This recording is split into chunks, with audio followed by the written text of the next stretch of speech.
Oui, donc ce que l'on a à faire jusqu'à 11 heures, c'est le CM6 et le CM7. Donc, le CM6, c'est sur les pathologies et épidémies virales. Et probablement, je passerai un peu plus de temps sur ça parce que c'est un peu le grand sujet d'actualité. Et je terminerai néanmoins dans la deuxième partie sur des virus des plantes, qui sont très intéressants parce qu'ils font des trucs un peu particuliers. Alors pour les pathologies épidémies virales, ce que je vais faire, c'est commencer par des généralités sur le processus infectieux d'une infection virale et aussi sur l'épidémiologie de maladies infectieuses. Ensuite, parce que ce qui va être important, c'est de comprendre comment on devient résistant à une infection, et ça c'est en large partie à cause de la réponse immune humorale, c'est-à-dire des anticorps neutralisants. Donc on passera un temps sur la neutralisation et le concept de différents sérotypes d'un virus. Et ensuite, on va passer sur le virus de la grippe, sa variabilité, les différentes épidémies de la grippe. On aura du coup une idée que les virus hautement pathogènes viennent souvent d'un réservoir animal, donc il s'agit de zoonoses. Et tout ça, ça va nous servir de contexte pour comprendre où on en est actuellement avec la Covid-19. Okay. Donc on va commencer par les généralités sur les infections virales. Donc tout virus doit infecter une cellule vivante. Donc le début d'un processus d'infection, c'est un virus qui infecte souvent, même dans vraiment la majorité des cas, qui infecte une cellule épithéliale aux muqueuses. Donc, et les muqueuses qui sont susceptibles aux infections, c'est la muqueuse gastro-intestinale, respiratoire ou génitale, par des voies d'infection orales, par inhalation ou par transmission sexuelle.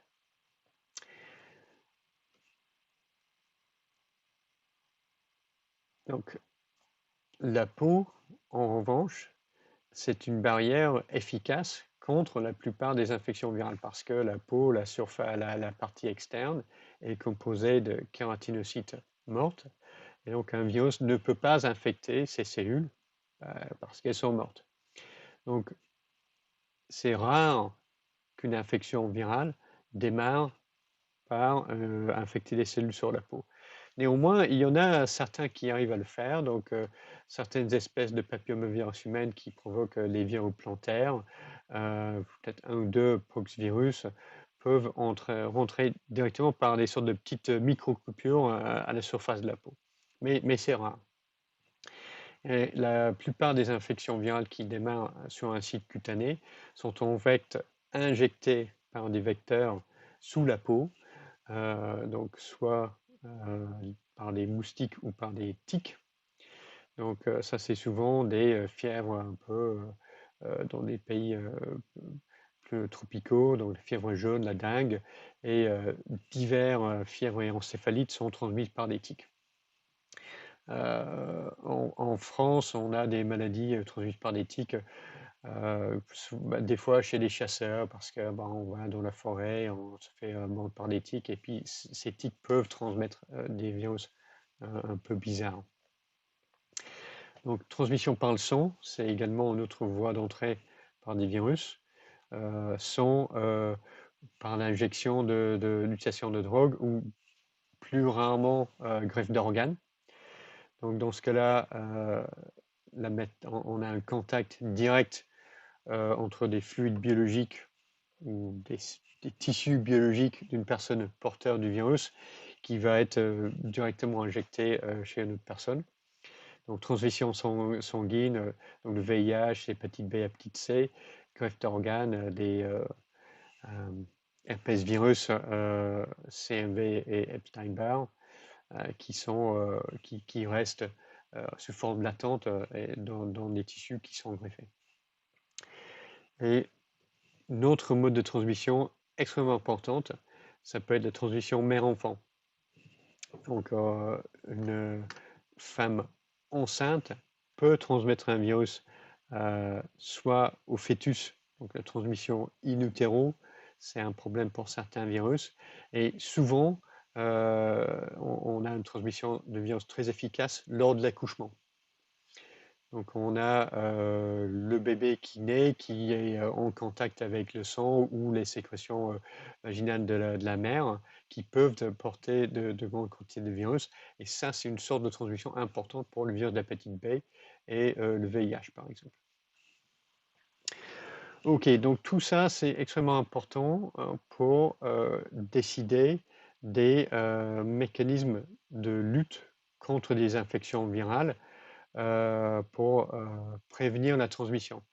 Donc il faut comprendre bien toutes les routes d'infection pour mettre en place une stratégie de prévention efficace.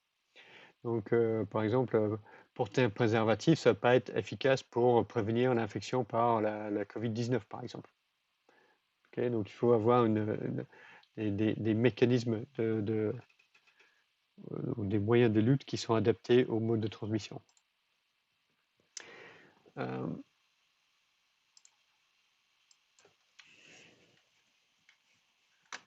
Donc, voilà, donc une fois que le virus arrive dans le corps, la personne infectée, il se passe deux choses. Bon, il peut se passer deux choses. Soit l'infection reste localisée, c'est-à-dire que la réplication virale est limitée au site initial de l'infection. Et dans ce cas-là, on n'a pas de virémie. La virémie étant un terme qui veut dire que le virus est présent dans le sang. Et la plupart du temps, ces infections ont une période d'incubation courte. Donc la période d'incubation, c'est le délai entre l'infection et l'apparition de symptômes. Et donc, typiquement, une infection localisée, c'est un rhume provoqué par un rhinovirus, par exemple. Donc, le site initial de l'infection, ce sont des voies respiratoires supérieures. Le virus se réplique uniquement dans ce tissu-là et les symptômes se déclenchent à ce niveau-là. Pareil pour les virus qui provoquent les gastroentérites virales, les rotavirus. Le site initial de l'infection, c'est l'épithélium intestinal. Les symptômes sont restreints au tube, à l'intestin. À côté de ça, certains virus peuvent provoquer des infections généralisées. Et dans ce cas-là, l'organe cible, c'est-à-dire l'organe qui sont atteints et qui va provoquer des symptômes chez le malade, est distinct du site initial de l'infection. Et pour passer du site initial de l'infection à l'organe cible, le virus doit passer dans le sang, donc il y a toujours une phase virémique. Et ces infections sont caractérisées par des périodes d'incubation plus longues, 1 à 3 semaines ou des fois 1 mois ou plus. Donc, par exemple, le virus de l'hépatite A, le site initial de l'infection, c'est l'intestin, la cellule épithéliale de l'intestin. Mais ensuite, le virus passe dans le sang, atteint le foie et c'est ça qui déclenche l'hépatite. La rougeole, donc le site initial de l'infection, ce sont des voies respiratoires supérieures. On a une réplication initiale aux voies respiratoires supérieures. Le virus passe dans le sang. Ensuite, il infecte les ganglions, la rate, le foie. On a une infection généralisée et il passe partout dans le sang et finalement infecte des cellules sous la peau. Et c'est ça qui donne des taches sur la peau partout dans le corps qui est symptomatique de la rougeole. Pareil pour le varicelle. Pour le VIH, c'est un autre exemple. Le site initial de l'infection sont les muqueuses génitales. Les organes cibles sont des organes lymphoïdes secondaires. Donc le virus passe du site initial de l'infection vers les ganglions lymphocytaires. On a une virémie et puis on a une infection généralisée dans tout le corps avec une réplication active dans des organes lymphoïdes secondaires qui est persistante.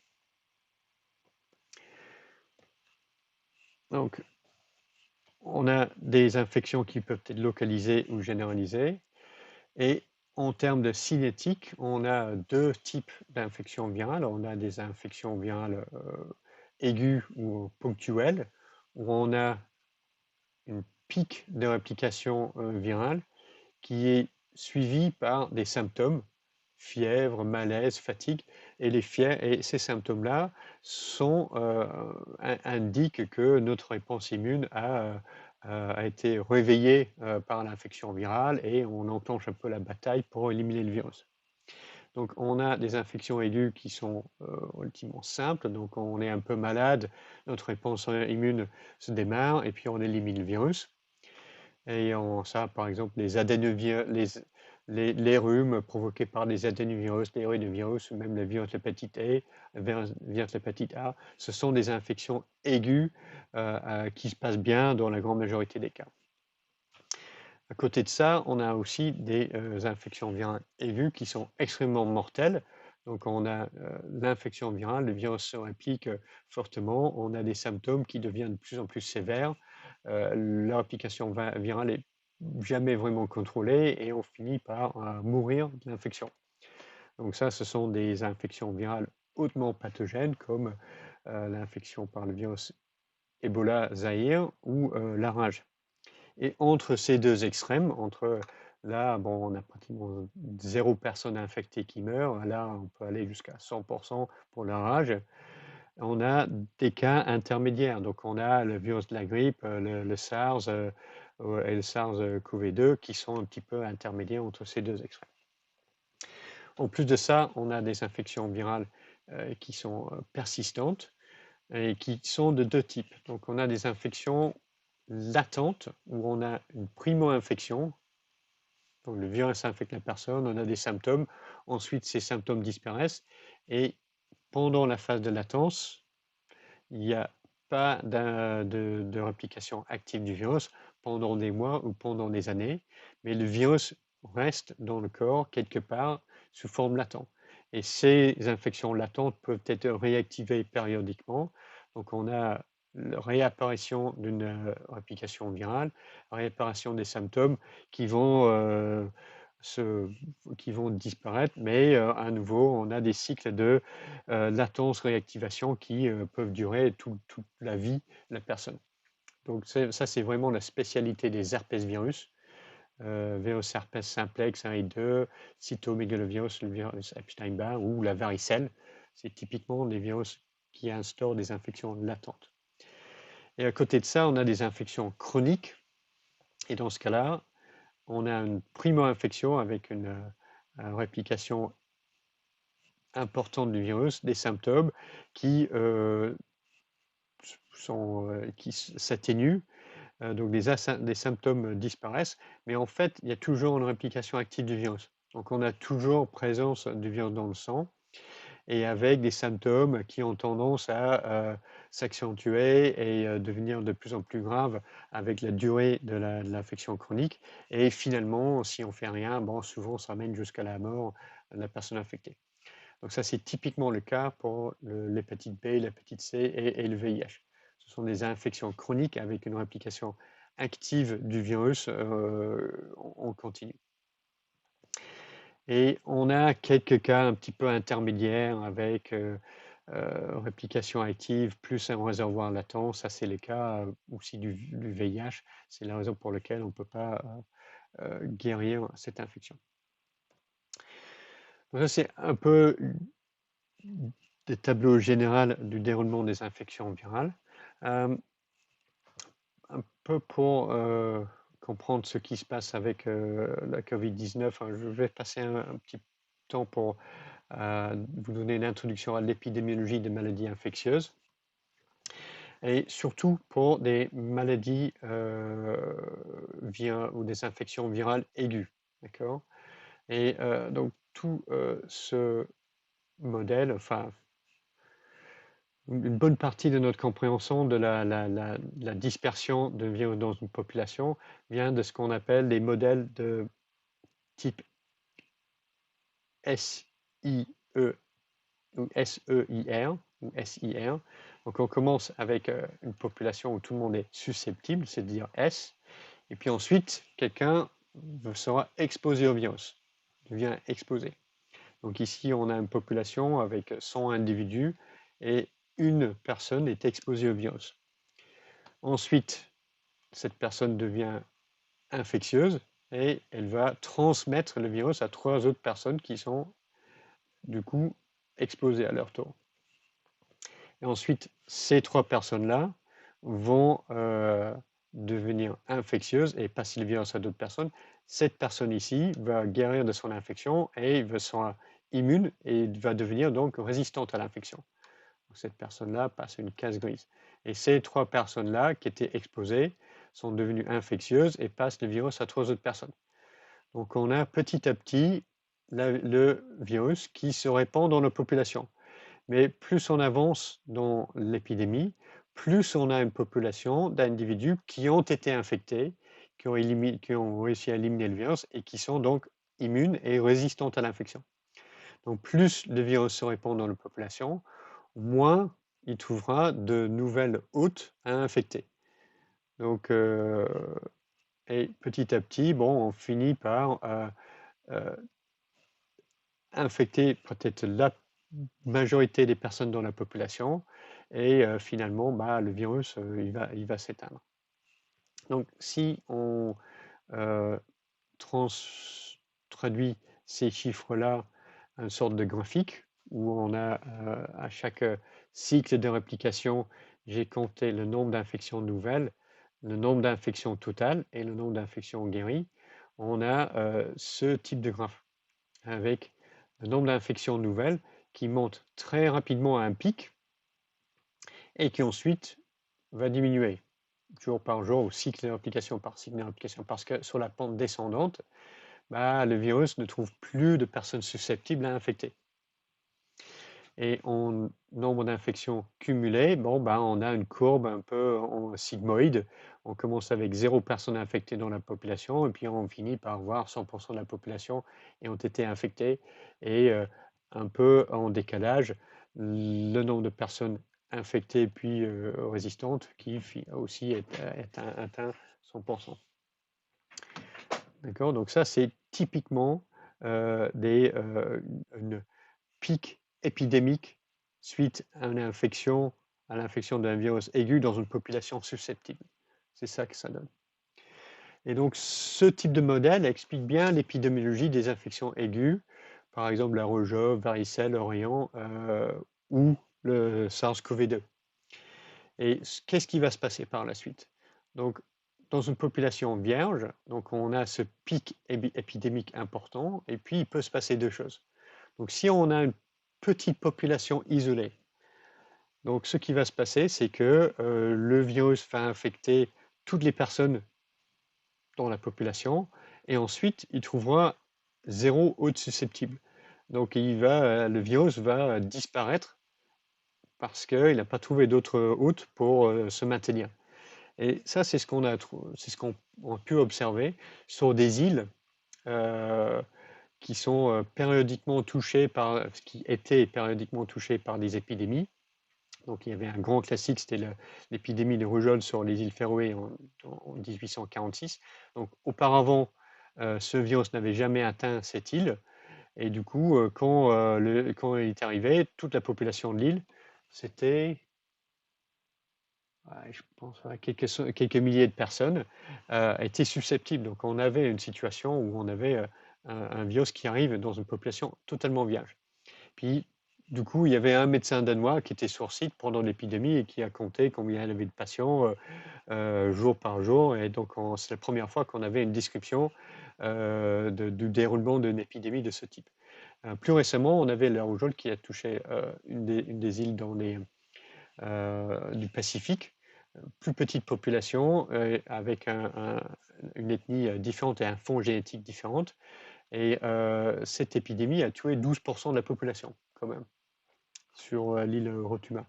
Et donc ici, on a par exemple le pic épidémique. Donc ça, c'est le nombre de morts par jour sur l'île de Rotuma en 1911. Donc on a un pic épidémique et puis petit à petit, on a 0 après. De moins en moins, et puis on a 0 parce que le virus a affecté tout le monde sur l'île. tous les habitants sont soit tués par le virus, soit ils sont immunisés et puis ils ne peuvent plus être infectés. Donc le virus disparaît. Donc ça, c'est une conséquence. L'autre chose qui peut se passer, c'est lorsqu'on a une grande population, le virus va infecter tout le monde après son introduction initiale. Mais en fait, la population est tellement grande que avant d'être à court de hôtes susceptibles, il y a de nouveaux enfants qui sont nés. Et ces enfants-là, bon, ben, ils ont des anticorps maternels qui les protègent pendant 3 à 6 mois, peut-être un peu plus si l'allaitement est prolongé.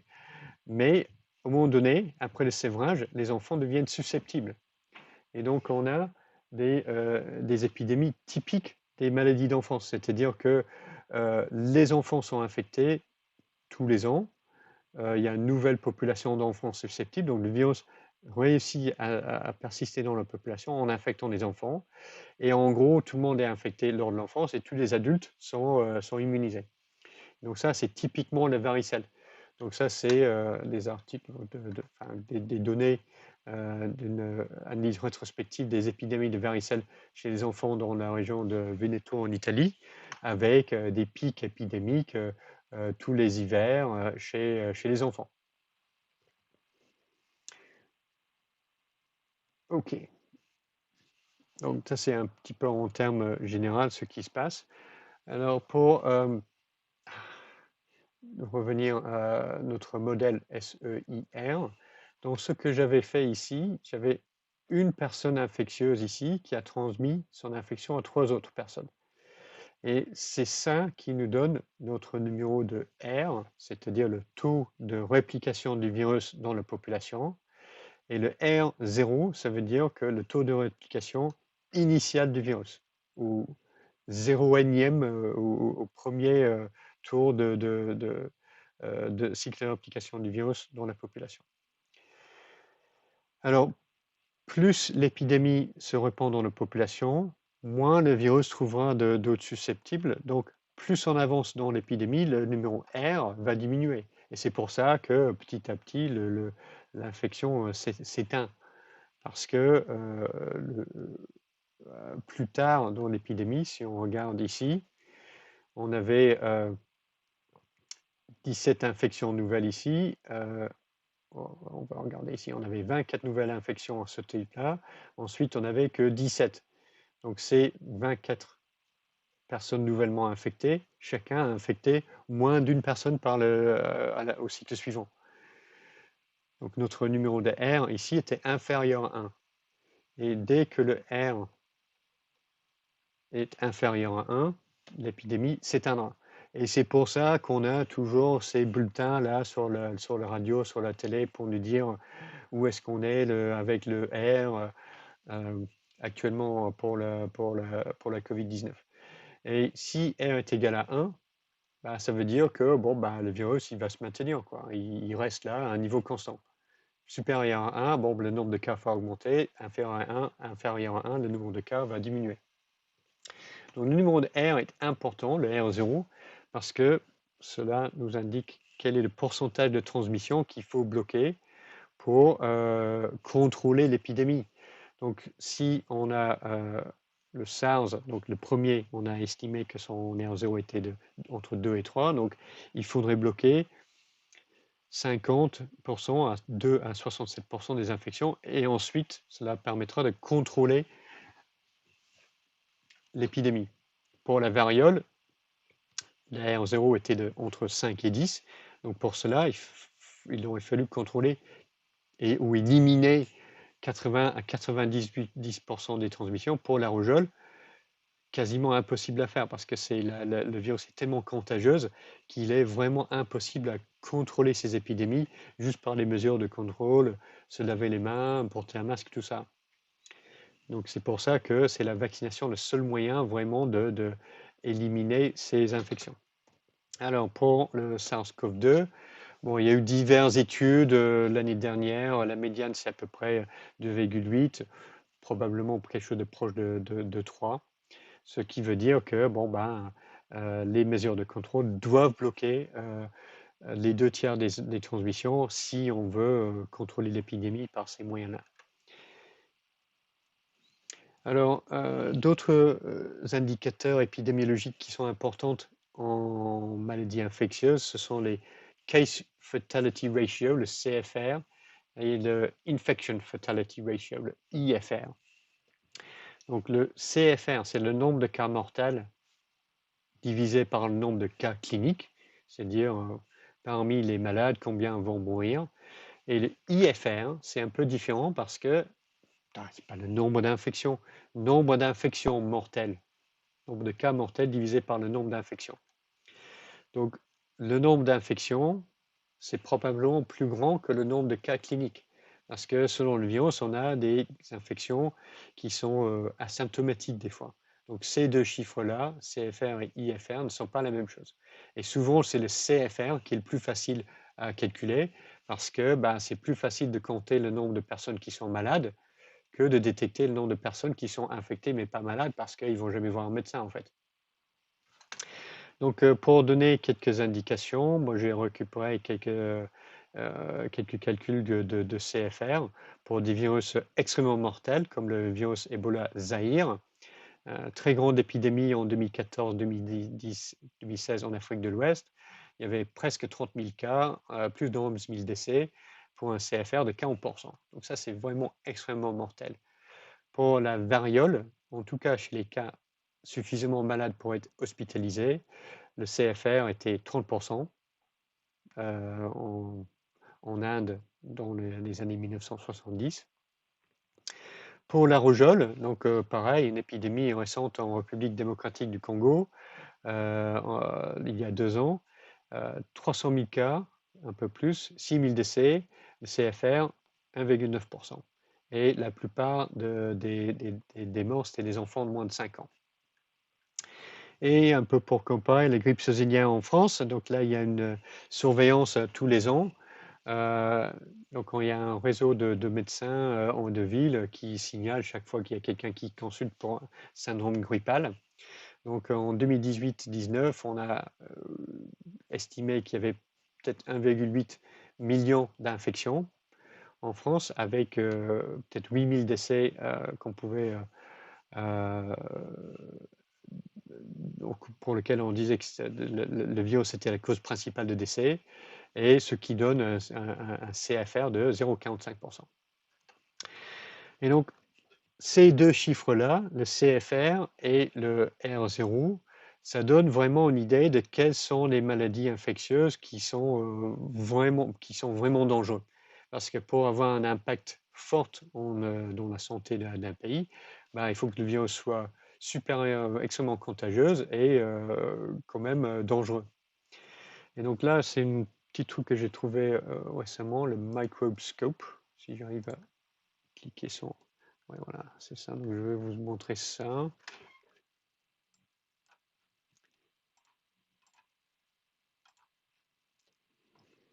Alors, si j'arrive à bouger.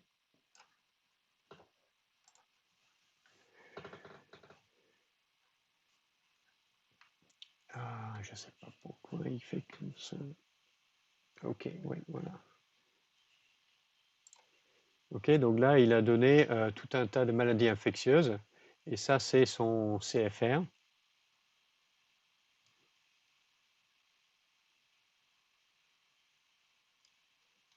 D'accord, donc cet axe-là, c'est le CFR. Et cet axe ici, c'est son R0. Et donc, les maladies qui sont extrêmement mortelles et peu contagieuses sont ici. Les infections qui sont très contagieuses mais pas très dangereuses sont ici avec un CFR plus de 0. Et en fait, les virus qui vont être différents, dangereuses, vont être sur la diagonale ici, là. Donc si je prends uniquement les virus, ok, j'élimine tous les autres. Je suis un peu douteux, j'ai des doutes sur certains chiffres qu'ils ont ici. Par exemple, la rage, ici, c'est certainement pas un R0 de 10. Je ne sais pas d'où ils sortent ça. Toutes les victimes de la rage, ce sont les morsures par des animaux. Il y a pratiquement zéro transmission humain à humain de la rage. Donc la mortalité est 100%, mais le R0 est plutôt ici, là, plutôt à 0.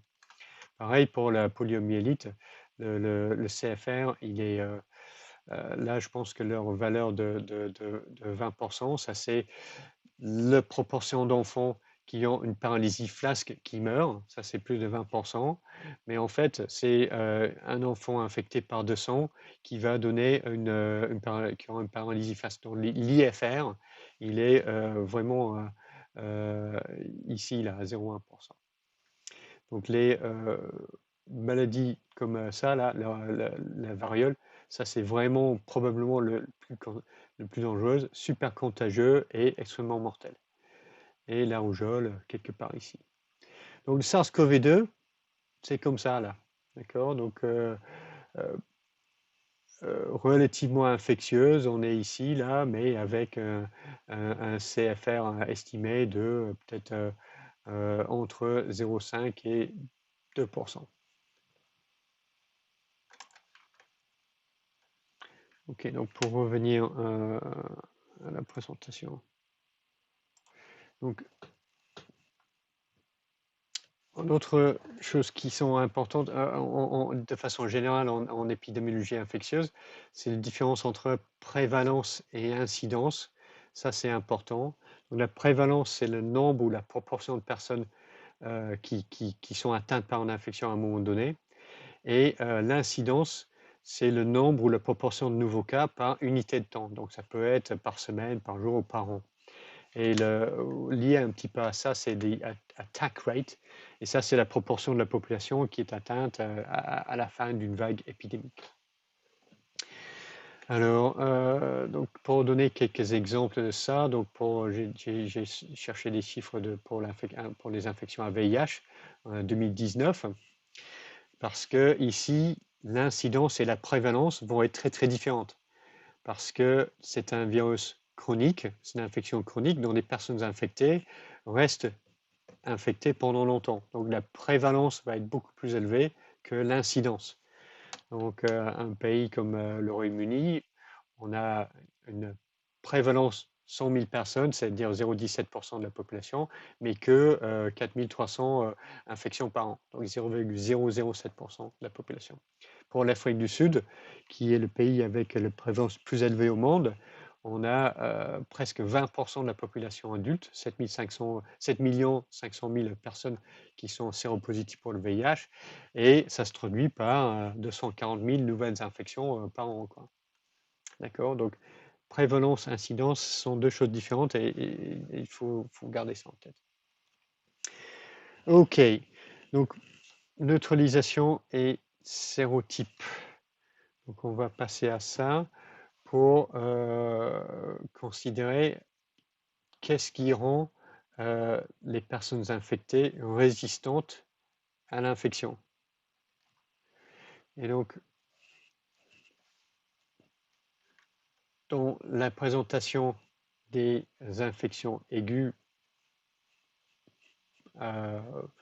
avec une résolution de l'infection plutôt positive, comme j'avais dit, on a d'abord le pic de réplication virale, ensuite des symptômes, et puis le virus est limité par la réponse immunitaire.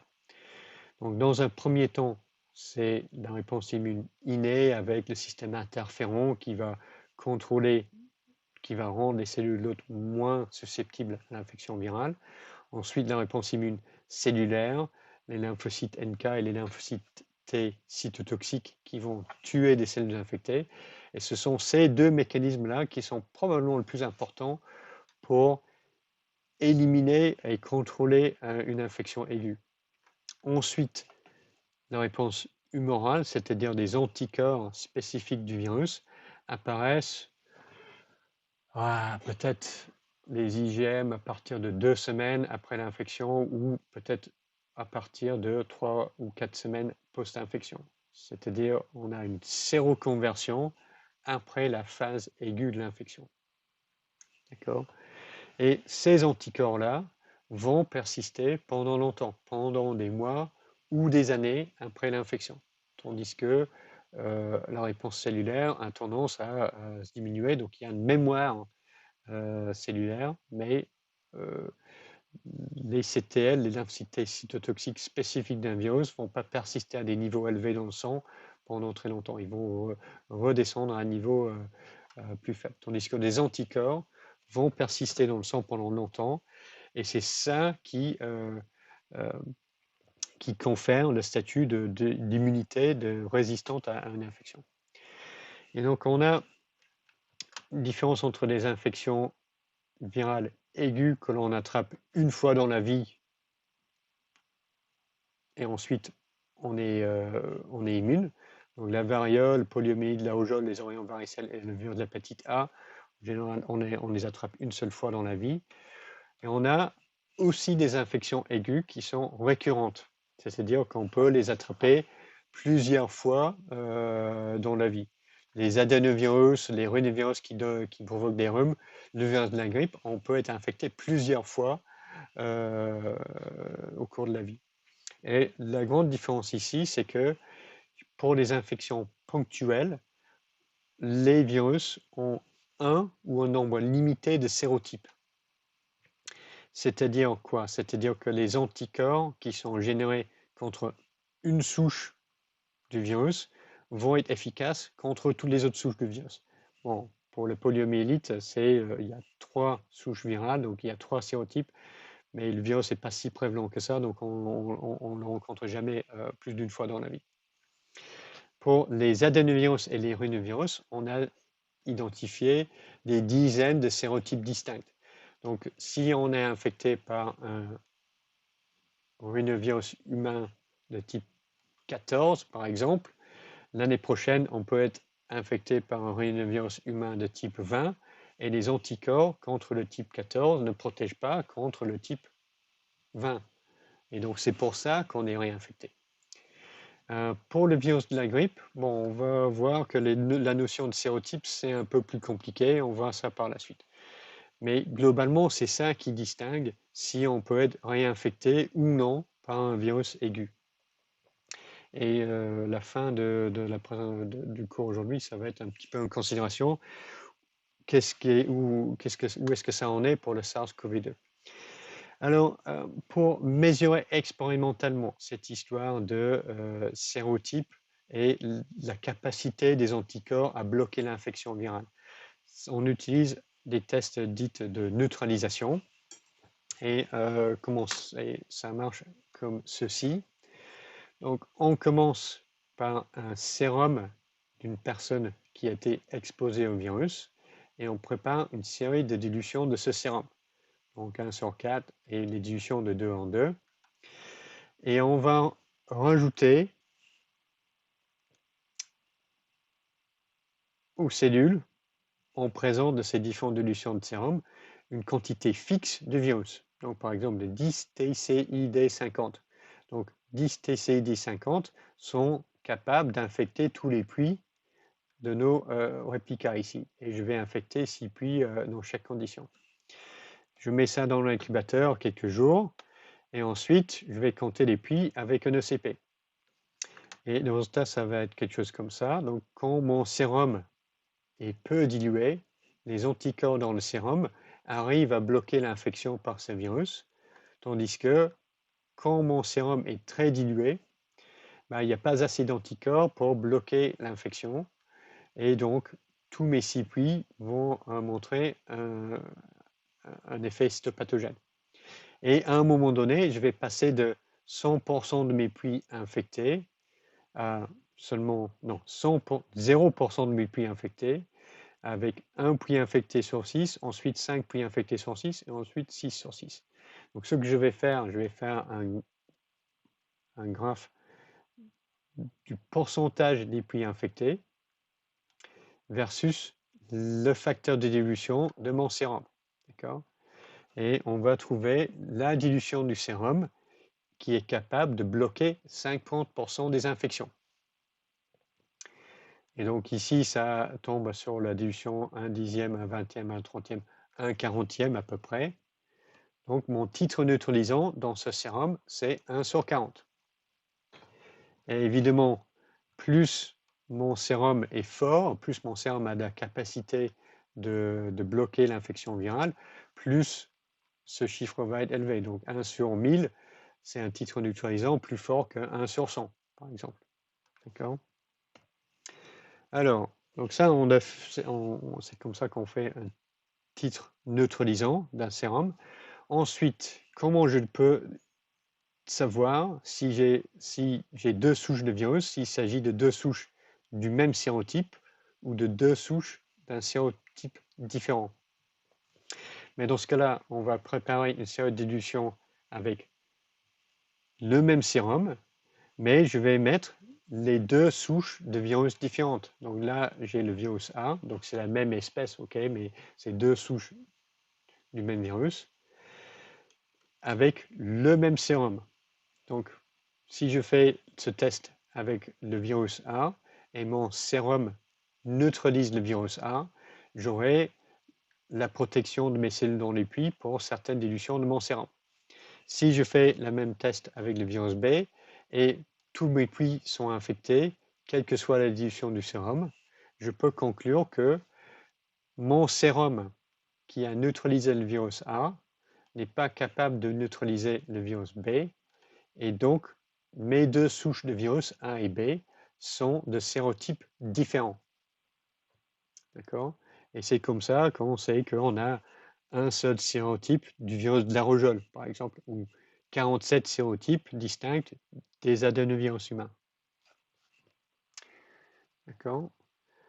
Alors, donc, ça c'est assez parlé pour moi. Donc, juste pour voir si vous avez compris ça, je vais vous ouvrir ces questions sur Madoc.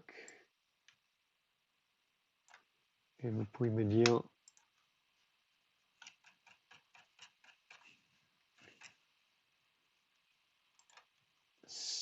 qu'est-ce qui est vrai. Alors, commence le test. OK, donc vous pouvez m'envoyer vos réponses.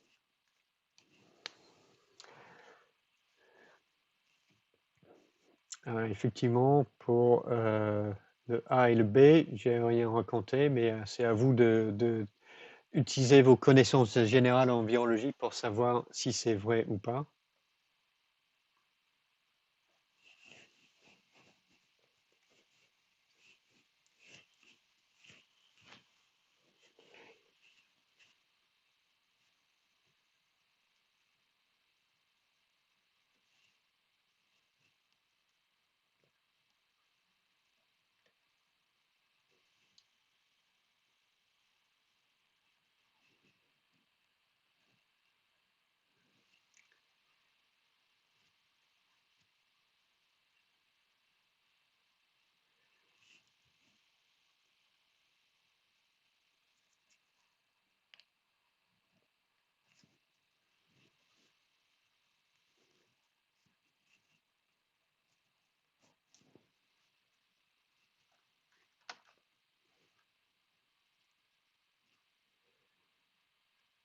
OK, j'ai quelques réponses, donc je vais vous envoyer ça.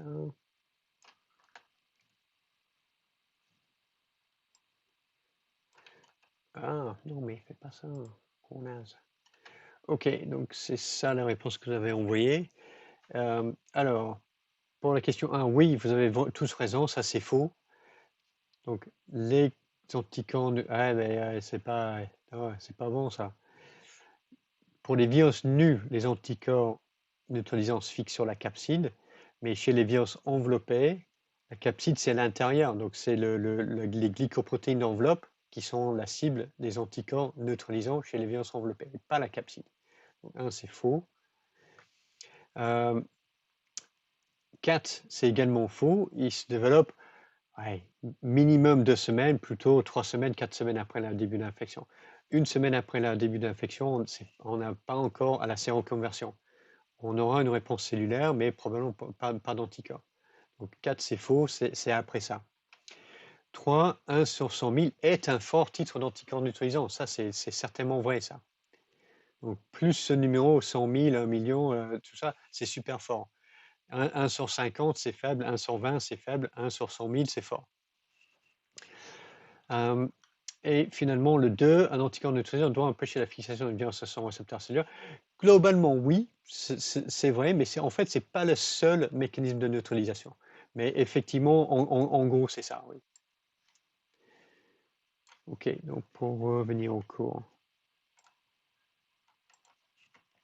Donc, les anticorps neutralisants. Donc, dans la plupart du temps, ils empêchent les interactions entre la protéine d'attachement virale et son récepteur cellulaire. Mais des fois, certains anticorps neutralisants empêchent l'interaction avec la glycoprotéine ou la protéine d'attachement viral et le corécepteur qui est nécessaire pour l'entrée.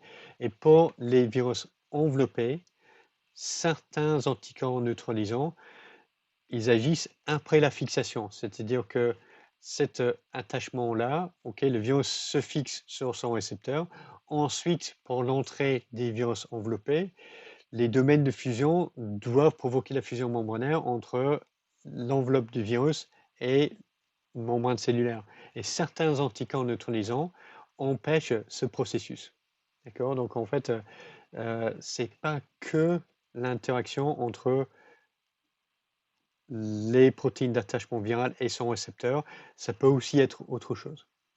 Donc leur importance des anticorps neutralisants, c'est qu'ils sont responsables de ce qu'on appelle l'immunité stérilisante. Donc on empêche les virus d'installer une infection parce que notamment les anticorps de type IgA sont sécrétés aux muqueuses et peuvent empêcher l'infection des premières cellules par un virus qui va être inhalé ou ingéré.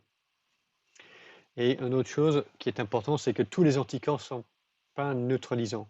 C'est-à-dire qu'on peut avoir des anticorps contre la capside d'un virus nu qui se fixent sur le virus, mais en fait ne vont pas vraiment empêcher son entrée.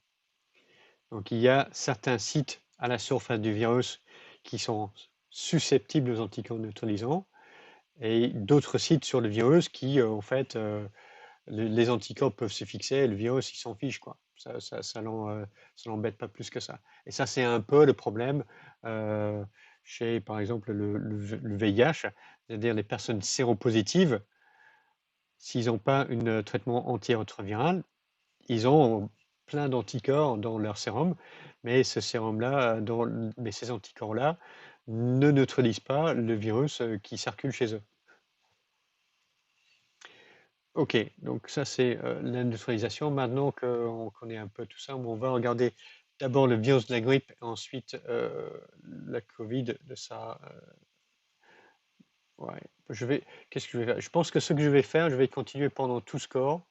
Je vais finir ce que j'ai à dire sur les pathologies épidémies virales et on va voir en combien de temps il nous reste pour le virus des plantes. Est-ce que ça va pour tout le monde ça? Ok, ouais, je continue comme ça. On fait une pause après les infections. Ok, donc pour le virus de la grippe, on a la grippe saisonnière et les grippes hautement pathogènes. Donc la grippe saisonnière, donc on a une infection aiguë localisée, donc on a une infection via la muqueuse respiratoire, on a une phase d'incubation très courte, donc probablement 48 heures après l'infection, on va avoir des symptômes, fièvre, fatigue, myalgie, maux de tête, pas forcément une toux. Les symptômes persistent 3 à 5 jours et si tout se passe bien, bon, bah, vous sentez mauvais, mais en fait, on peut sentir pas à 100% pendant 2 semaines, voire plus. Ça, c'est quand ça se passe bien. Des fois, le virus peut passer dans les voies respiratoires inférieures, donc on peut avoir une pneumonie ou une bronchite virale. On peut aussi avoir une surinfection bactérienne qui peut rendre la maladie plus embêtante. Mais globalement, on considère que chez les adultes de moins de 65 ans, peut-être un tiers ou la moitié des infections par la grippe saisonnière sont asymptomatiques.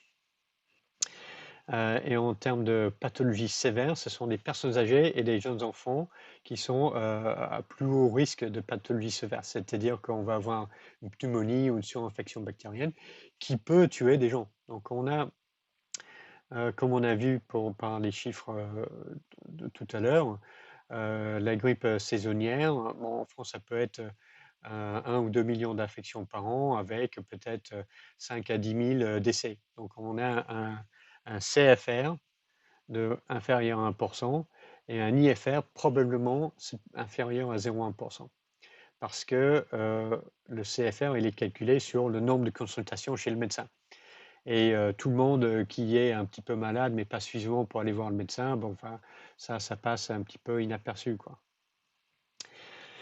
Alors, donc on a tous les hivers, c'est un peu la campagne de vaccination contre la grippe saisonnière avec les personnes âgées qui sont fortement recommandées d'être vaccinées et aussi des personnes qui travaillent en contact avec des personnes susceptibles. Parce que puisqu'on peut avoir une infection asymptomatique, on peut transmettre le virus sans vraiment savoir qu'on l'avait, quoi.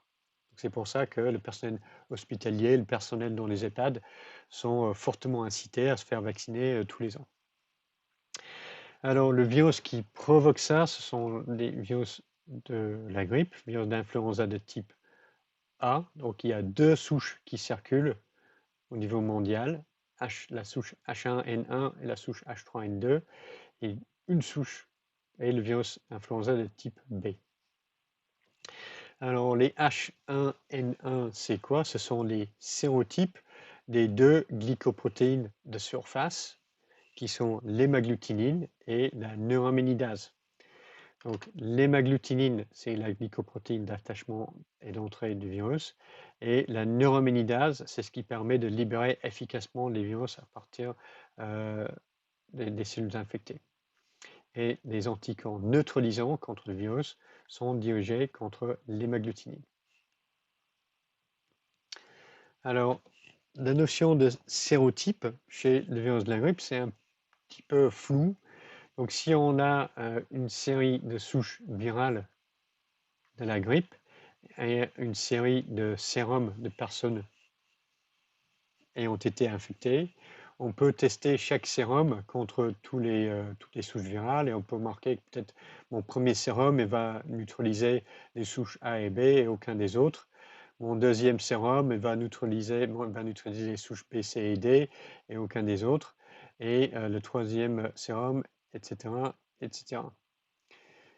Donc petit à petit, je vais pouvoir classer mes différentes souches virales en deux groupes qui ont des profils de neutralisation chevauchants, en quelque sorte.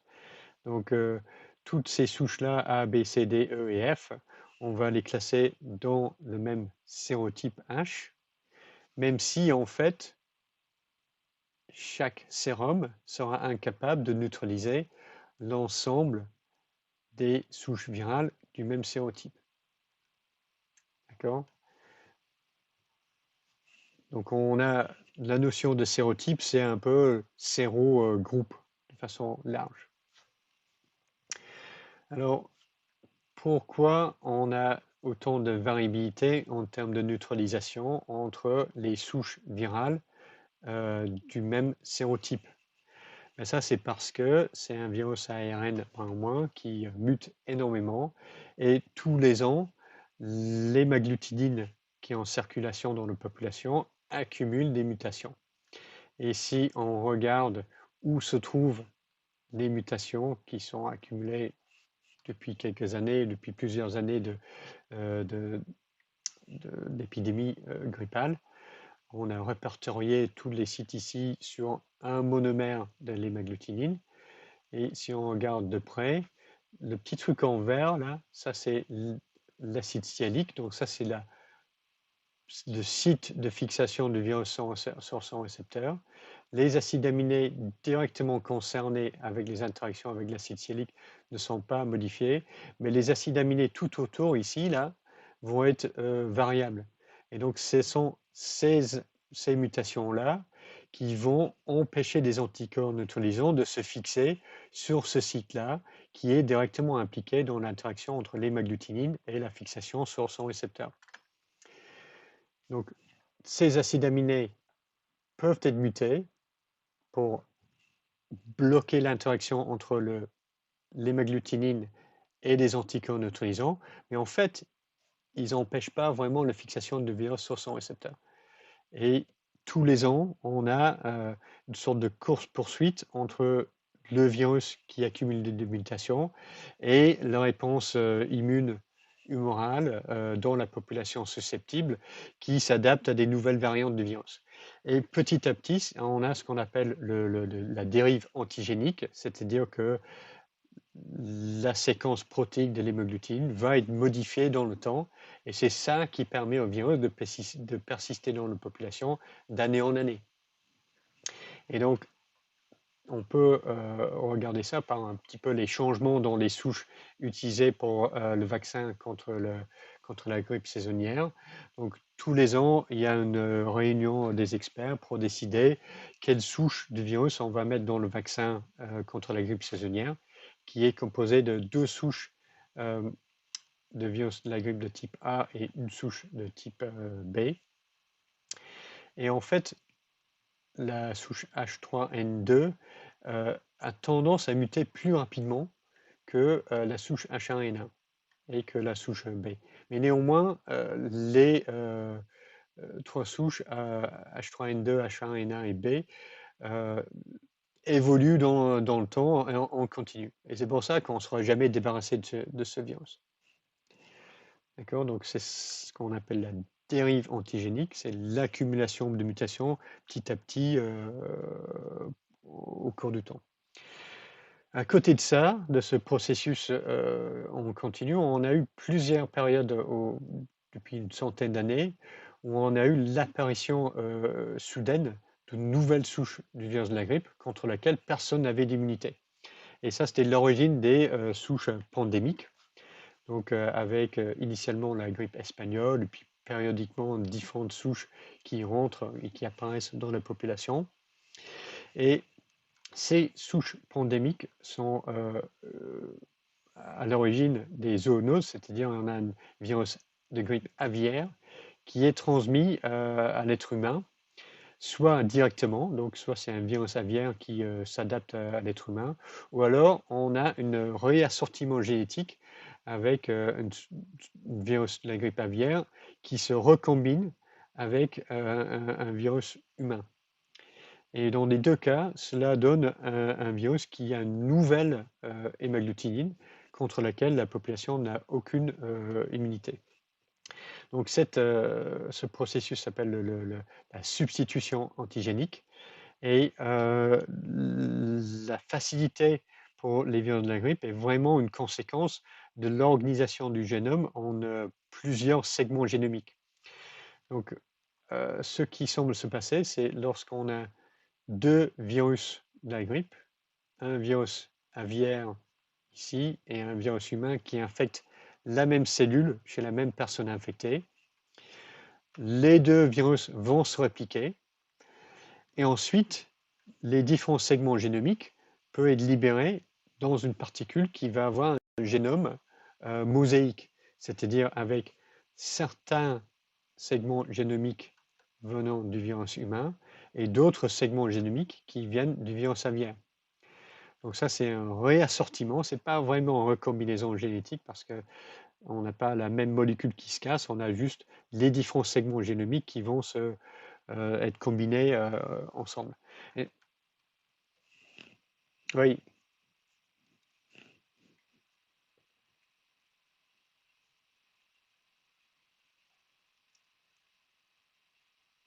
Oui, mais j'ai jamais dit que le virus aviaire ne peut pas infecter une cellule humaine.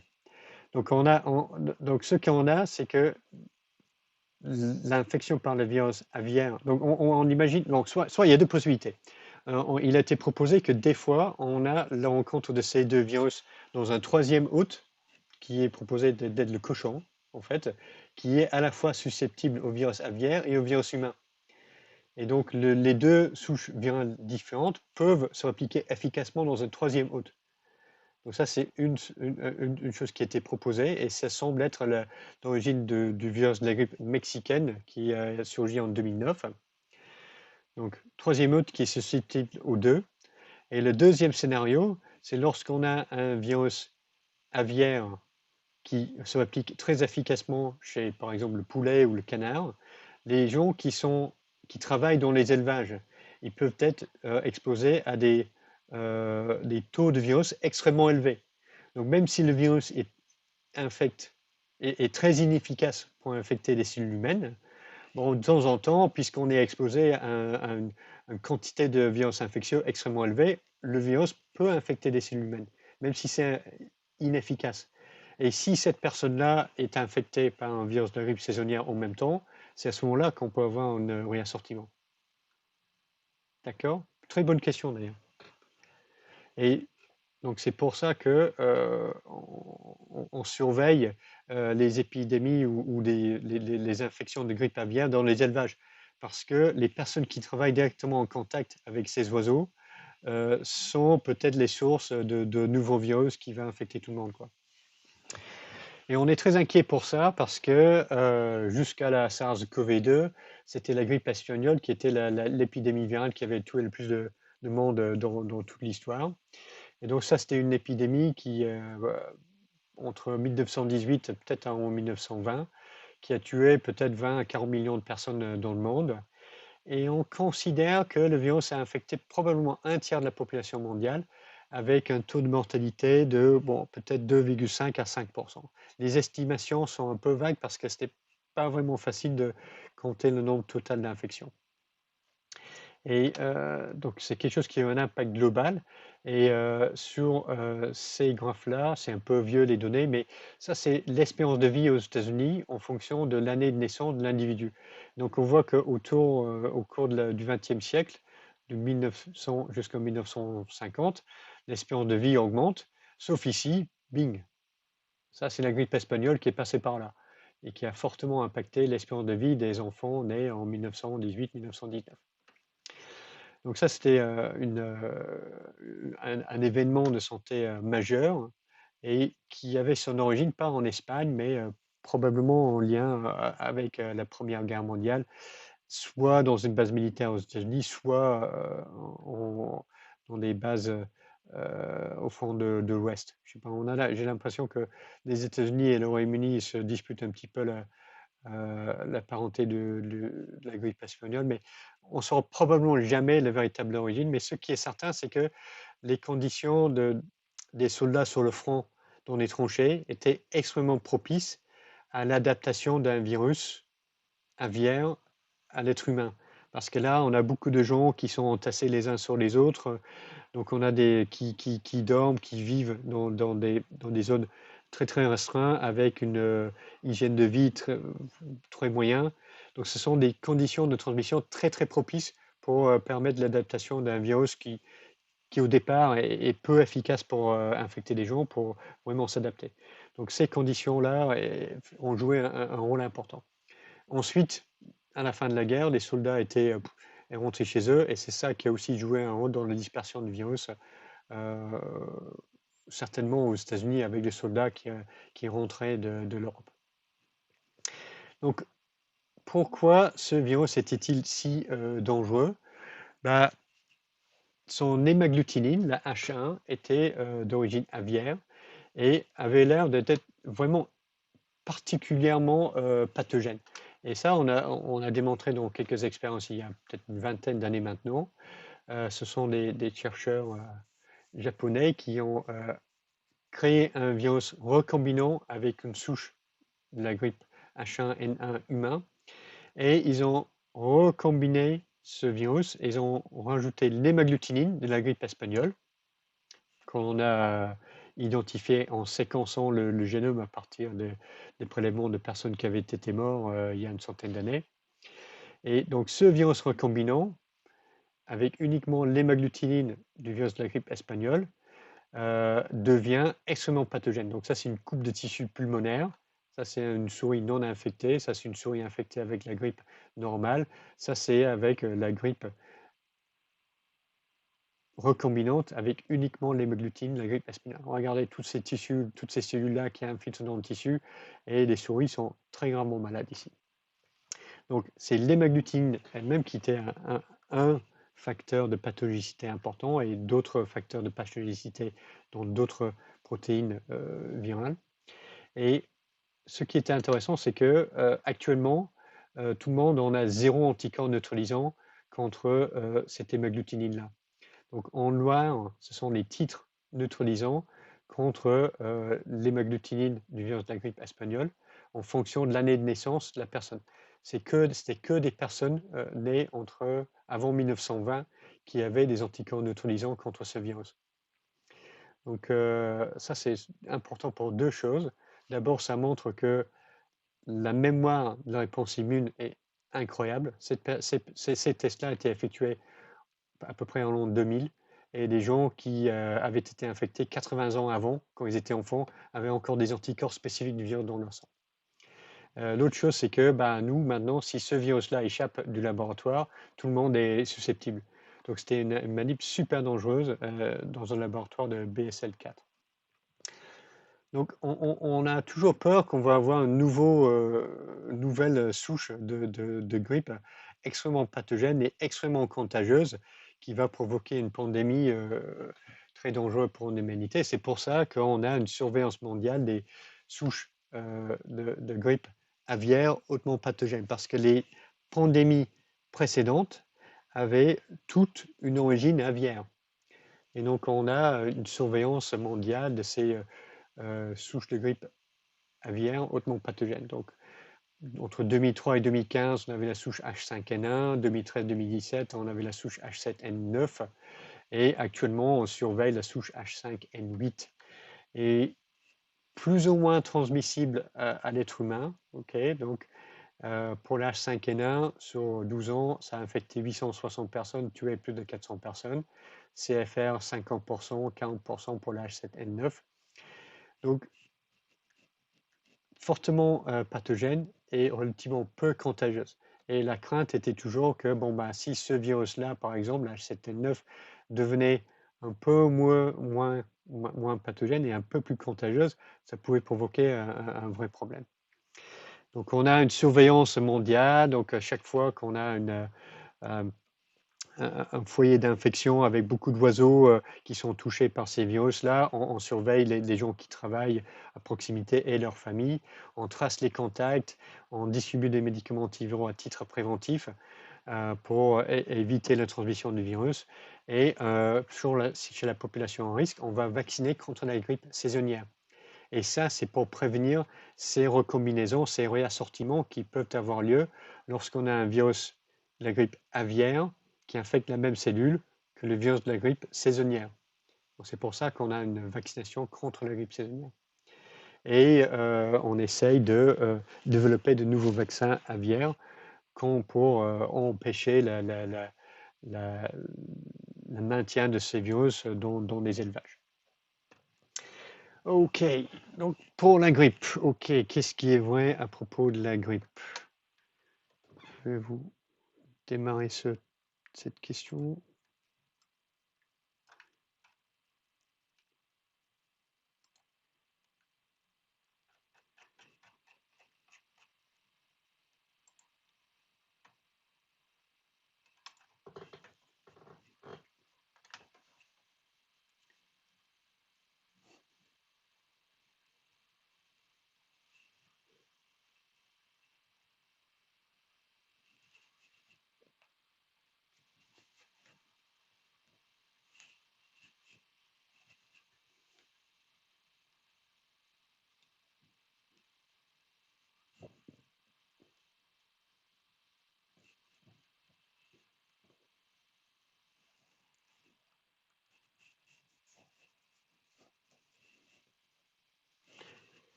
Ok, ouais, qu'est-ce que vous avez répondu là? Ok, donc ça c'est les réponses là. Alors, qu'est-ce qu'on dit? Voilà, le vaccin contre la grippe saisonnière comprend une souche A, une souche B, une souche C. Non, ça c'est faux. Il n'y a pas de souche C dans le vaccin. Les virus de la grippe de souche C, ça existe, mais ils sont inoffensifs. Ils ne provoquent pas de symptômes, ne provoquent pas de maladie. Euh, les anticorps neutralisants de toutes les souches de virus de la grippe n'existent pas. Globalement, c'est vrai, mais il y a quelques exceptions. Il y en a qui existent, mais ils sont rares. Et ça, c'est un petit peu l'espoir de développer un vaccin universel contre les virus de la grippe, ce qui serait une avancée majeure. Donc, on a pu identifier chez certaines personnes des anticorps capables de neutraliser le spectre large de souches, et souvent ils sont dirigés contre le domaine, la protéine HA2, c'est-à-dire le domaine de fusion et pas le domaine d'attachement. Mais il semble difficile d'éliciter ces anticorps par la vaccination. 3. La Chine est la source de toutes les grippes aviaires pathogènes. Bah, c'est bizarre, mais ça semble être vrai. Chaque fois qu'on regarde, les souches de grippe aviaire pathogènes, ils arrivent toujours de Chine. Je ne sais pas pourquoi. Et le saut antigénique est une conséquence du génome segmenté chez les orthomyxoviridae. Ça, c'est vrai. C'est parce qu'on a chaque gène codé sur un différent segment génomique que c'est très facile de faire des mélanges entre deux virus. Et c'est ça qui donne le saut antigénique. Donc 4, c'est vrai. Ok, donc on va aller vers la dernière partie du cours. Ah oui, de zoonoses et de virus hautement pathogènes.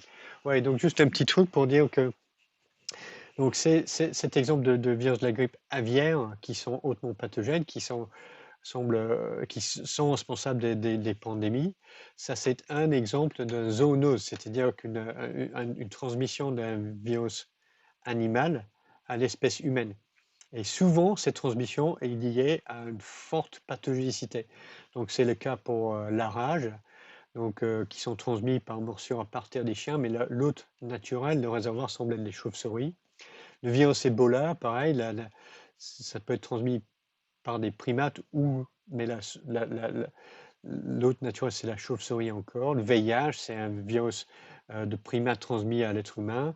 Et encore une fois, la SARS-CoV-1 et CoV-2, l'hôte d'origine semble être la chauve-souris.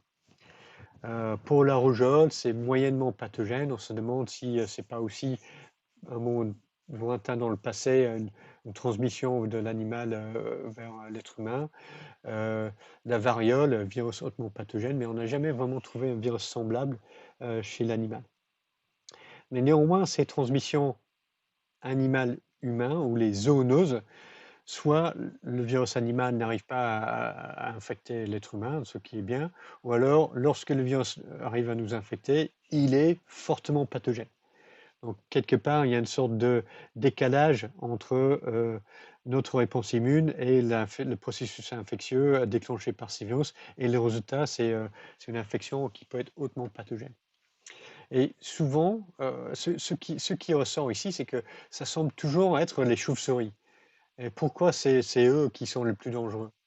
Et pourquoi pas, je sais pas moi, euh, les, les souris ou les rats, ils ne semblent pas être particulièrement dangereux pour nous transmettre des virus. Donc il y a eu plusieurs explications proposées pour les chauves-souris.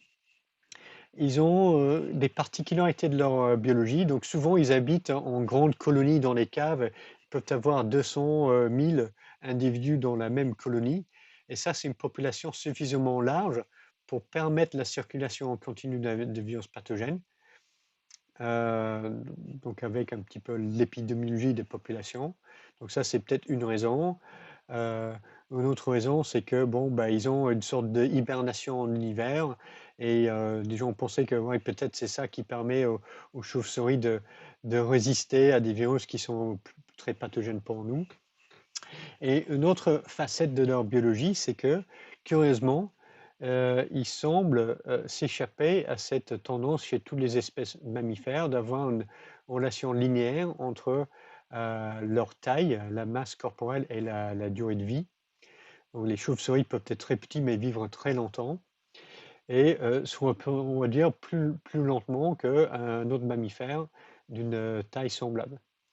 Et notre particularité des chauves-souris, c'est qu'ils ont la capacité d'avoir un régime métabolique très très élevé.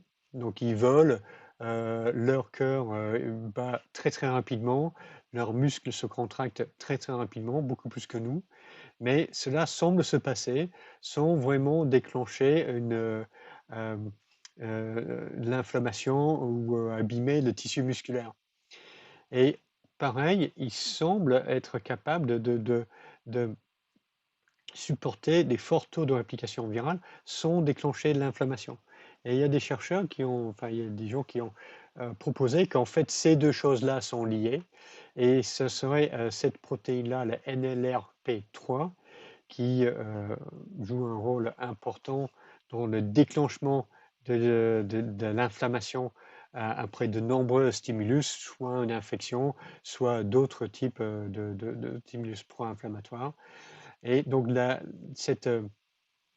donc les chauves-souris portent une mutation particulière dans la NLRP3 qui les rend plus résistantes à l'inflammation. Et cela aurait été une adaptation à leur mode de vie avec le vol pour leur permettre d'avoir un fort niveau métabolique sans déclencher une réponse inflammatoire très importante. Et ce serait ça qui rend les chauves-souris capables de supporter la réplication des virus à un niveau élevé sans déclencher une inflammation qui est néfaste. Et c'est pour ça que les chauves-souris seraient le réservoir pour une grande partie de ces virus hautement pathogènes. Donc ça, c'est vraiment, pour moi, c'est la meilleure explication voilà, pour le moment, quoi. Donc il y a quelque chose de particulier dans le métabolisme des chauves-souris et lié à leur mode de vie qui les rend susceptibles qui leur permet de porter ces virus qui sont hautement pathogènes pour nous. Donc tout ça, ça nous constitue une sorte d'introduction générale sur la SARS-CoV-2 et le COVID-19. Donc déjà, ne pas oublier que les coronavirus humains, les coronavirus humains saisonniers, on a 2 souches de alpha coronavirus et 2 souches de bêta coronavirus qui nous infectent régulièrement. Et depuis l'an 2002-2003, avec le SARS-CoV-1, on a des nouveaux coronavirus qui ont infecté sporadiquement l'espèce humaine.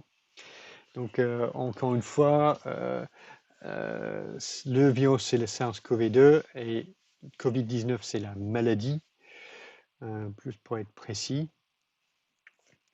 Alors, les coronavirus donc, sont des virus ARN brun plus enveloppés avec des particules virales qui sont de forme sphérique. La capside n'est pas icosaédrique, mais plutôt hélicoïdale. Donc la protéine de nucléocapside va se fixer sur l'ARN, ça forme un filament, et le filament se tourne sur lui-même pour donner une sorte de cœur sphérique de la particule virale. Tout ce qui est important pour l'attachement et l'entrée est lié à la glycoprotéine S du virus, la spicule, qui est, et dont la forme fonctionnelle est un trimère. Et donc ça, c'est une glycoprotéine d'attachement avec une domaine de fusion de type 1. Donc c'est un domaine de fusion en hélice alpha en forme de trimère. Donc on a un peu quelque chose comme le virus de la grippe, la tête globulaire qui contient des domaines d'attachement sur le récepteur, ce qu'on appelle le RBD, le Receptor Binding Domain, et la partie en tige allongée, en hélice alpha, qui est le domaine de fusion. Alors, les différents coronavirus humains utilisent différents récepteurs. Donc, les deux coronavirus humain, alpha coronavirus humain utilise CD13 ou le récepteur ACE2 comme récepteur. Les bêta coronavirus humains utilisent l'acide sialique comme récepteur. SARS coronavirus et le SARS-CoV-2 utilisent le AS2 comme récepteur. Et donc, initialement, on s'est dit, ouais, mais c'est parce qu'ils utilisent ce récepteur-là qui sont si pathogènes, parce que le récepteur était exprimé dans les cellules épithéliales pulmonaires, tandis que le CD13 n'est pas présent. Mais en fait, ça n'explique pas tout, parce qu'on voit bien que le coronavirus humain NL63 utilise le même récepteur. Donc l'utilisation de l'AS2 comme récepteur, ça ne peut pas expliquer les différences de pathogénicité. Donc en termes de pathogénicité, les coronavirus humains saisonniers, ça donne quoi? Bon, ça nous donne des infections respiratoires hivernales. La plupart du temps, un rhume ou éventuellement une petite fièvre, ils peuvent provoquer des pneumonies ou des gastroentérites plus rarement. Et chez des enfants qui sont hospitalisés en France pour des difficultés respiratoires, 10% de ces enfants ont une infection par un coronavirus. Donc en fait, les coronavirus saisonniers ont une capacité, un potentiel pathogène qui est non négligeable. Mais on le, enfin, mais on le supporte, quoi. La population à risque pour des formes graves, c'est principalement des enfants de moins de 2 ans, aussi des personnes âgées ou les personnes immunodéprimées avec une immunodépression congénitale ou peut-être les receveurs de greffe qui sont sous traitement immunosuppresseur. Donc, en termes de symptômes pour des formes moins graves, il n'y a pas énormément d'études parce que c'est considéré comme un virus relativement peu pathogène. Mais j'ai trouvé cette étude en 2018 dans une population à New York où ils avaient regardé les cas dans la communauté, donc dans le quartier de New York et dans l'hôpital qui dessert ce quartier. Donc chez les enfants avec une infection au coronavirus humain en ville, donc les principaux symptômes étaient congestion nasale, toux, relativement peu de fièvre et peu de sifflement à la respiration, donc c'est-à-dire pas d'atteinte pulmonaire. Les symptômes duraient 4 jours jusqu'à 2 semaines, à peu près une semaine. Et pour les enfants en ville, il n'y avait aucun sur les 50 qui avaient été dépistés qui nécessitaient une hospitalisation. Chez les enfants hospitalisés, on voyait que la fièvre et l'atteinte pulmonaire étaient plus fréquentes. Et 0 décès dans toute la cohorte étudiée. Alors, pour les nouveaux bêta-coronavirus, moi je ne vais pas parler du MERS, mais on a commencé à s'y intéresser avec le SARS qui a touché le sud de la Chine en 2002-2003 et un petit peu la diaspora chinoise dans différents pays. Et donc, on a pu étudier des cohortes de patients infectés dans différents endroits. Donc, ça, c'est une étude, une cohorte de 144 patients à Toronto. On a pu identifier les contacts pour estimer la date de l'infection. Et c'est ça qui a permis d'avoir une mesure de la phase d'incubation, le délai entre l'infection et le déclenchement des symptômes. Donc 6 jours, à peu près une semaine, jusqu'à 10 jours pour le plus tardif. Presque tout le monde a eu la fièvre, toux sèche, myalgie, atteinte pulmonaire chez presque tout le monde et taux de mortalité de 6%. Donc, extrêmement méchant comme virus. Et quand on a regardé le taux de mortalité, le CFR, en fonction de l'âge, donc ça c'était un peu la réanalyse de toutes les données sur l'ensemble des personnes infectées, on voit que chez les personnes de moins de 30 ans, peu dangereux, avec une mortalité accrue avec l'âge. Donc on commence à être extrêmement mortel pour les personnes de plus de 60 ans. Donc ça c'est le SARS-CoV-1. Donc, fort heureusement, il était possible de juguler cette épidémie. Donc, on n'a pas eu de pandémie mondiale de SARS-CoV-1, mais on a vu depuis 1 an que c'est la SARS-CoV-2 qui a gagné le gros lot pour un virus. Alors, quels sont ces symptômes? Donc, pareil, donc on a à jour 0, on a infection via les voies respiratoires supérieures. Phase d'incubation, pareil, 5 à 6 jours, minimum 2, grand maximum 2 semaines. Donc, une semaine après l'infection, on va développer les premiers symptômes, fièvre, toux, fatigue, myalgie, perte de goût, odorat, pas forcément tout à la fois, mais ça va être 3 de ces symptômes vont être indicatifs ou 3 de ces signes cliniques vont être indicatifs de l'infection par la SARS-CoV-2. Une fois qu'on a ces premiers symptômes qui se déclenchent, on a soit on va être malade pendant une semaine, mais ça va aller mieux et petit à petit, on va contrôler la réplication virale et on est OK au bout de 2 semaines. Ou alors, après une semaine de ces symptômes qui persistent, on va avoir une sorte de aggravation chez les patients qui vont avoir une forme sévère. Et donc ça va se déclencher par une dyspnée, donc difficulté respiratoire, symptômes ou donc des anomalies sur la radio pulmonaire, taux d'oxygène dans le sang qui va chuter, on va nécessiter une hospitalisation, rentrer en réa et dans les pires des cas, on peut en mourir. Donc cette deuxième phase semble être liée à une sorte de hyperinflammation dans le poumon, coagulopathie pulmonaire qui fait que la thérapie par l'oxygène peut être moins efficace parce qu'on a des thromboses dans les vaisseaux sanguins qui sont censés transporter l'oxygène. Et donc on a le traitement actuel, ce qui a fait ses preuves, c'est le traitement par des dexaméthasone pour éliminer ou contrôler l'inflammation et mettre les gens en risque sous les héparines de bas poids moléculaire pour prévenir ces coagulopathies. Donc, quelle est vraiment la dangerosité, la pathogicité de ce virus? Donc, si on regarde les chiffres actuels pour la France, donc on a eu quand même presque 4 millions de cas confirmés jusqu'à présent, avec 86 000 décès, donc 10 fois plus sévère qu'une grippe saisonnière quand même. Et si on regarde simplement le ratio de décès sur le nombre de cas, ça nous donne 2,3%. Mais ça, ce n'est pas vraiment le CFR parce que ce n'est pas si facile que ça à compter. Parce que si on ne compte pas l'ensemble des cas, des gens qui sont malades, mais en fait, ils restent chez eux, ils ne sont jamais testés. Donc, on va surestimer notre CFR. Par contre, on a un délai entre le diagnostic et le décès. Et quand l'épidémie est en train de croître, ça nous donne une sous-estimation, simplement ce ratio de décès sur cas. Donc cette histoire de CFR et IFR, ce n'est pas si facile que ça à calculer.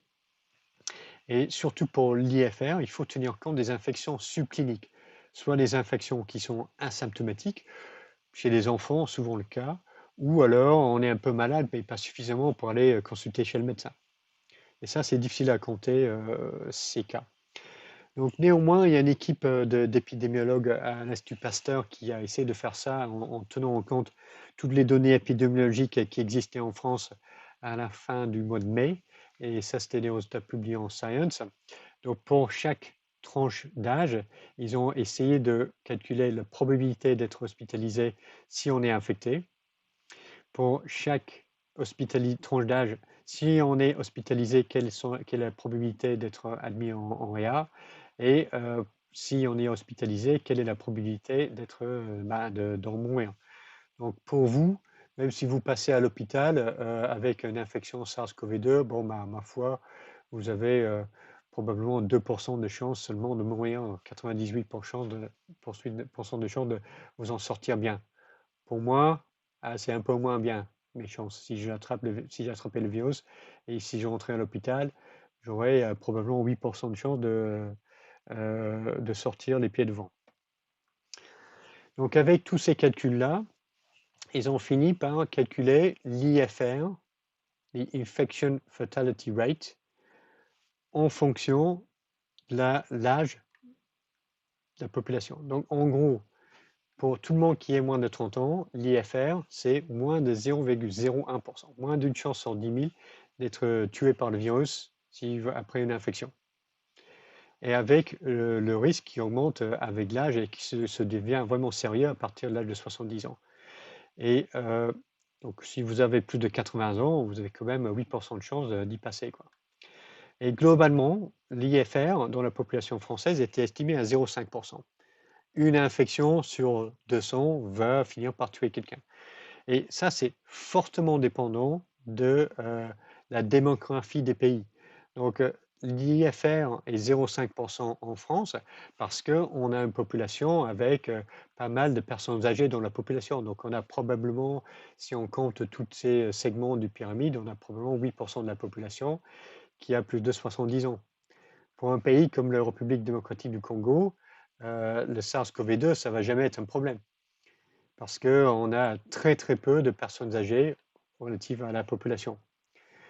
Donc si on regarde les chiffres pays par pays, il ne faut pas oublier que probablement le facteur le plus important, c'est la démographie.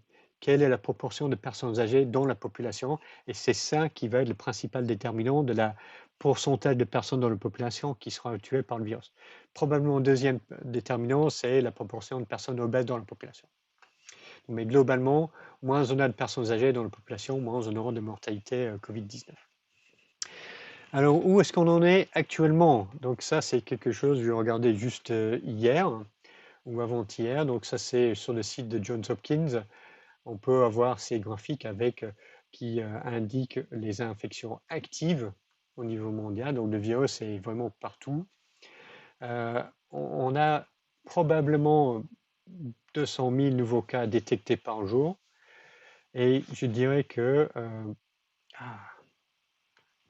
probablement on a facilement 1 million d'infections, personnes activement infectées tous les jours actuellement.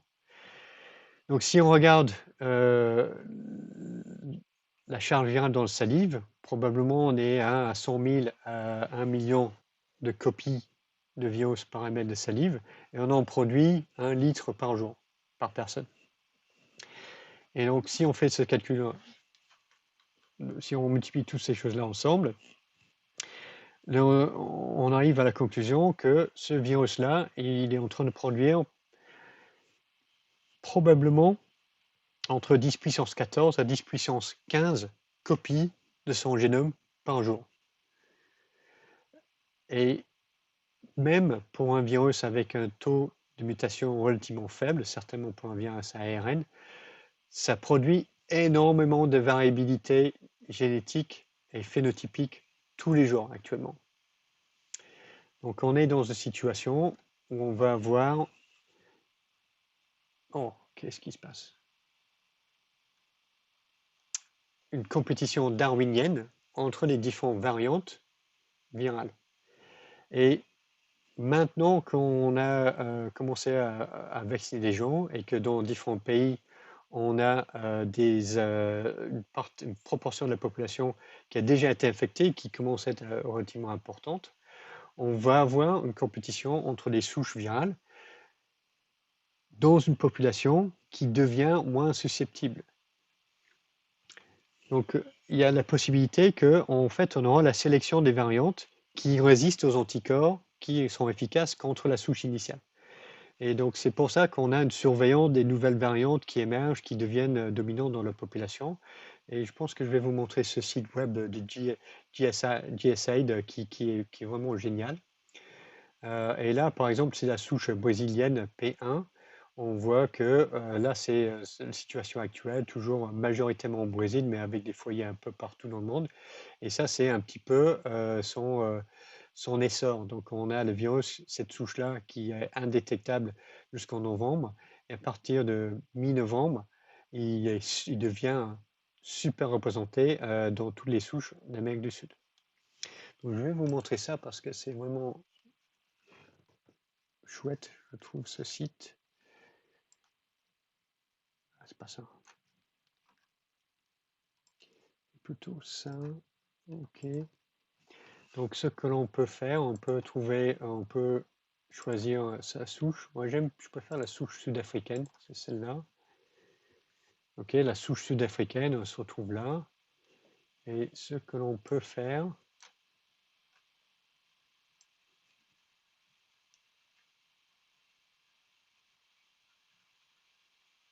ah oui, c'est ça, c'est de jouer dans le temps. Donc ici, j'arrive jamais à le voir les deux sur mon écran. Donc ça, c'est la phylogénie de toute cette clade de souches virales, avec ici en X des X le temps à laquelle la souche a été détectée. Donc ce qu'on peut faire, c'est de jouer la vidéo de la détection initiale de cette souche-là et de sa dissémination mondiale. Donc on va jouer ça. Donc voilà, on détecte initialement en Afrique du Sud. Ah, et on a les premières disséminations au niveau mondial. Voilà, on commence à détecter en Europe des gens qui prennent l'avion et ils reviennent, ils ramènent le virus avec eux. Ailleurs, bah, quelqu'un qui va aller en Corée avec le virus, quelqu'un qui va aller aux États-Unis. Donc on a vraiment l'importance du transfert par l'avion pour la dissémination de ces nouvelles souches partout dans le monde.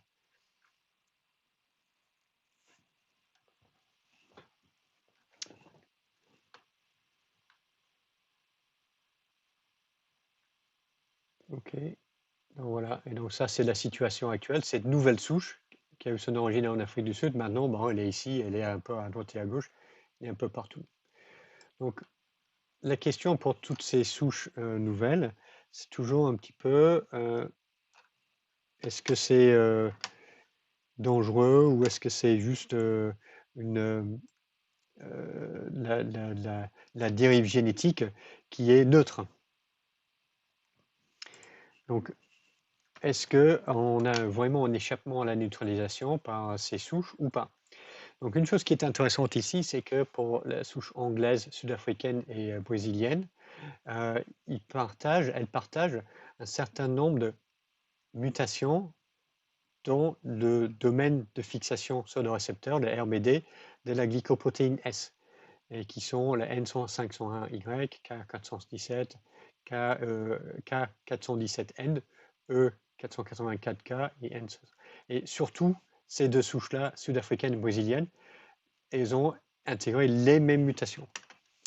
Alors, donc, la question, c'est est-ce que cette souche-là est résistante à la neutralisation? Donc ça, c'est un truc qui n'est pas encore publié, c'est sur bioRxiv, c'est le preprint. Et donc, c'est un consortium aux États-Unis qui travaille à New York, à Rockefeller, avec Michel Nussenzweig et Paul Binache qui travaillent ensemble là-dessus. Et donc là, ils ont testé les différentes variantes, la glycoprotéine S, contre différents anticorps monoclonaux neutralisants qu'ils ont obtenus chez les patients. Et ces différents anticorps monoclonaux se fixent sur différents épitopes sur le domaine RBD. Donc 1, 2 et 3, ce sont les anticorps neutralisants qui se fixent sur différents épitopes. Et regardez, le K417N, ça empêche la neutralisation par tous ces anticorps-là. Pareil pour le N500Y, N501Y, ça empêche la neutralisation par ces anticorps.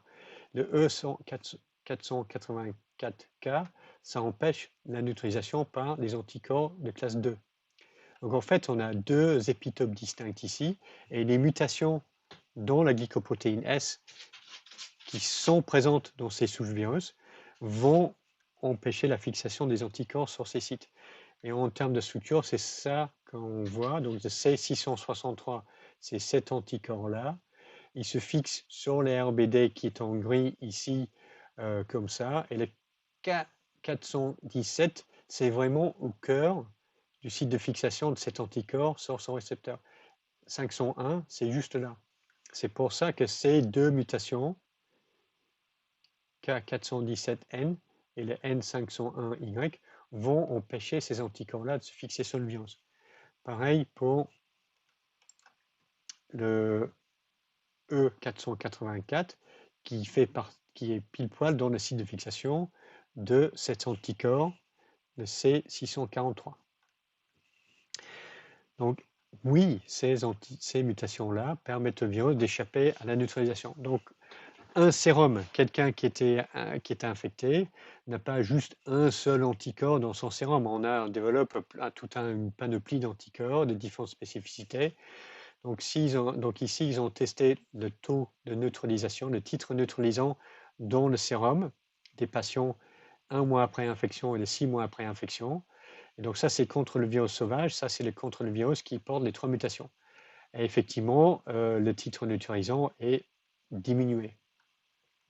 Et c'est pareil chez les personnes, les sérums des personnes vaccinées. Donc ça, c'est avec les vaccins Moderna ou Pfizer. Et effectivement, le titre neutralisant est plus faible. Honnêtement, là, je suis plutôt rassuré par ça parce que, regardez, bon, les titres neutralisants, ça baisse un petit peu, mais en fait, c'est pas zéro. Donc, si vous êtes vacciné et vous êtes infecté par une souche variante sud-africaine ou brésilienne, vous serez moins protégé, mais ce ne sera pas zéro. En tout cas, c'est mon avis. Okay. Mais il est clair que ces souches virales-là ont évolué et ont émergé parce qu'ils ont un avantage sélectif pour infecter les personnes avec un peu d'immunité préexistante. Et il y a certaines personnes qui ont été infectées ici, et quand on teste leur titre neutralisant contre la souche variante, c'est pratiquement zéro ici. Donc il y a une proportion des personnes qui ont déjà été infectées qui vont pouvoir être réinfectées une deuxième fois par les variantes. Alors, donc pour terminer pour ce topo, on est en train d'assister à l'évolution de la glycoprotéine S, vraisemblablement sous pression de la réponse immune de l'hôte. Ce qui est vraiment assez impressionnant, c'est de constater qu'on a des variantes P1 qui a émergé au Brésil et B.1.351 qui a émergé en Afrique du Sud. Les deux souches ont trouvé la même solution au même problème.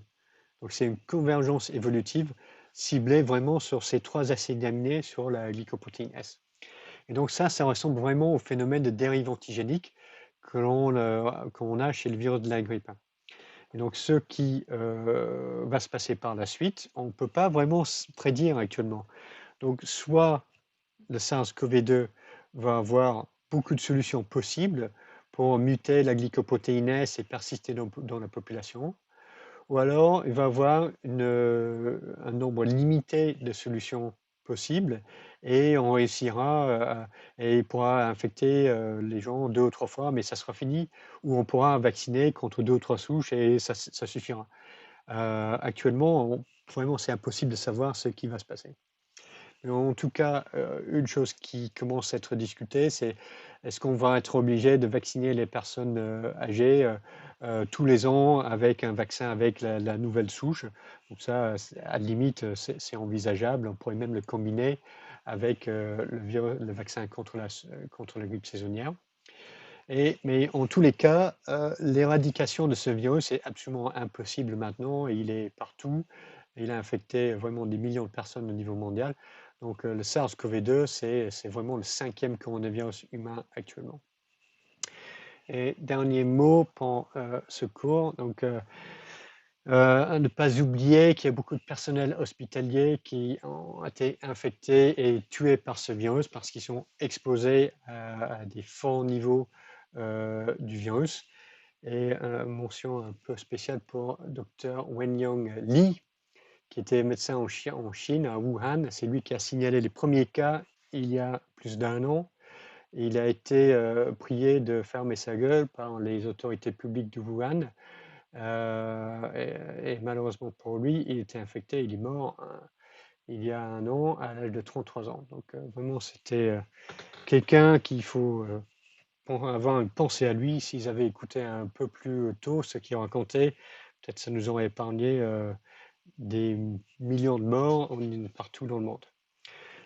Ok, bah je vais m'arrêter là. Je fais une petite pause pendant 7 minutes. On reprendra à 10h20. Et je vais essayer on va voir jusqu'où on va aller avec les virus des plantes par la suite. Ok?